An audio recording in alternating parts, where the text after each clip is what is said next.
All right, so we're going to do the second part of chapter 41 in the book of Genesis. Remember, last week I read the first 45 verses.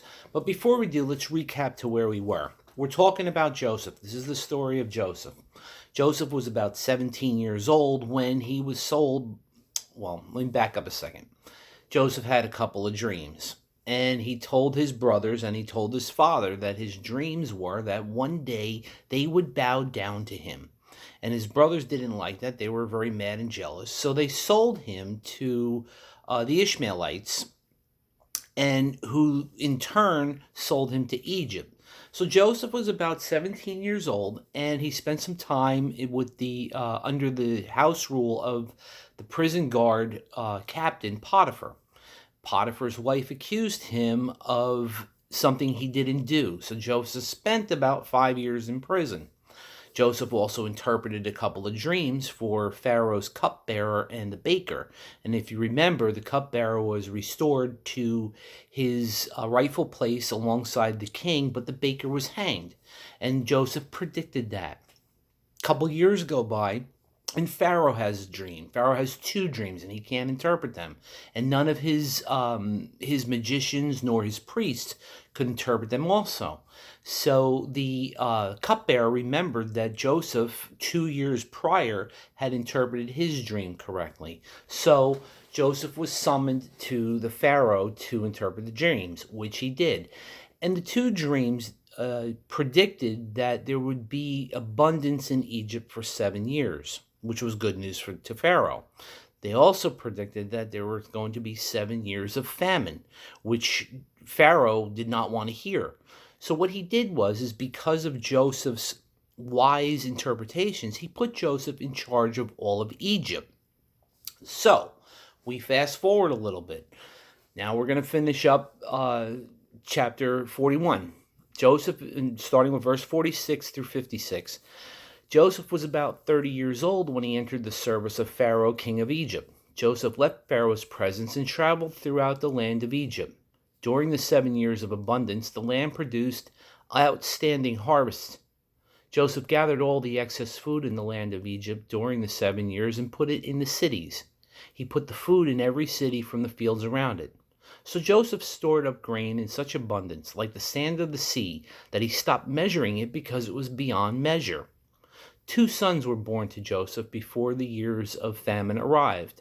Asenath, daughter of Potiphera, priest of On, bore them to him.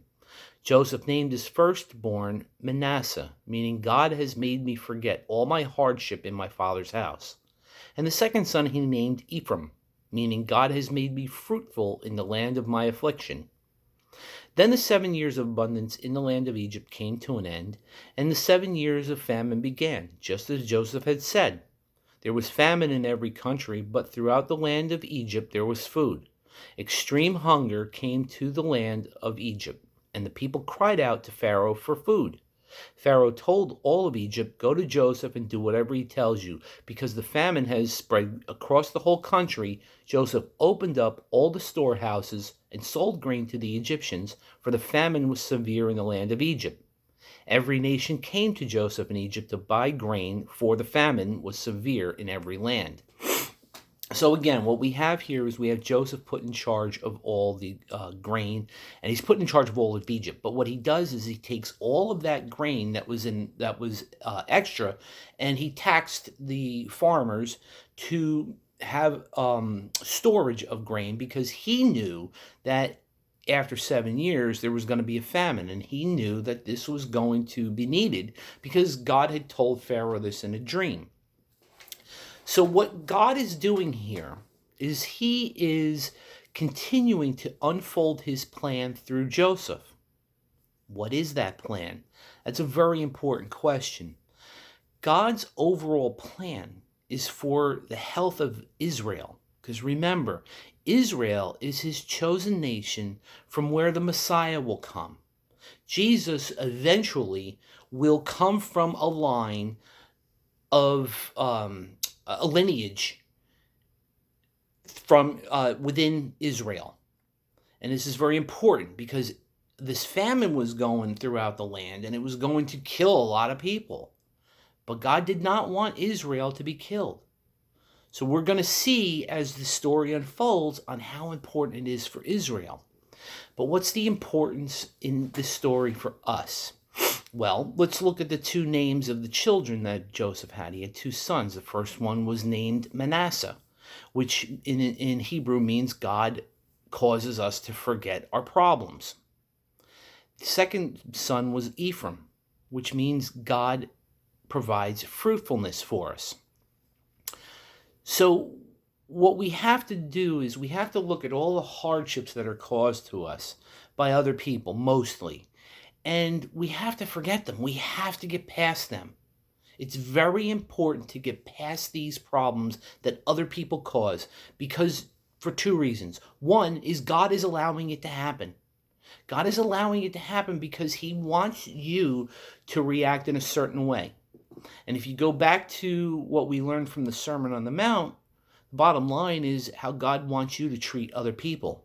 He doesn't want you to treat them like they treated you. He wants you to treat them better. And the reason being is because of the second name, Ephraim. Because when you forget how other people treat you, like Joseph forgot how his brothers treated him, God provides abundance for you. He steps in and he says, okay, now I'm ready to work with you because you've put away your selfishness. You've put away the things that have hurt you, the things that I have allowed to come into your life. And now I'm going to cause you to have abundance. I'm going to give you those things. I'm going to provide for you. I'm going to provide a lot for you. And I'm going to provide a lot for you so that you can provide a lot for others. That's God's plan for us in this story. Overall, there's a plan for Israel, and we're going to see that. But I want you to understand something. I want you to understand a little bit more about the forgetting. C.S. Lewis was a famous writer, and he wrote a lot of fantasy stories based on Christianity. Two of the most famous books he had were Mere Christianity and The Screwtape Letters. And I know The Screwtape Letters, I've passed that around to the kids before, so you might remember that one. If not, we're going to probably look at that again sometime. But anyway, C.S. Lewis said, and I'm going to read this quote. He said, "Hell is a place where no one forgets anything, remembering every slight, every cruel exchange of words, every wrong ever done to them, and everybody is utterly unforgiving. But in heaven, all these things are put away, because all things have become new." It's very important that we don't dwell on the things that other people do to us, because we have to be able to let God in so he can work abundantly in us. Again, Romans 8:28, this whole story is about Romans 8:28. He causes all things to work to the good for those that love him and are called according to his purposes. Next week, we're going to see how this all impacts the nation of Israel, starting with Joseph's brothers and then eventually his father. This is a great story. I know you're going to like the rest of it. See you next week.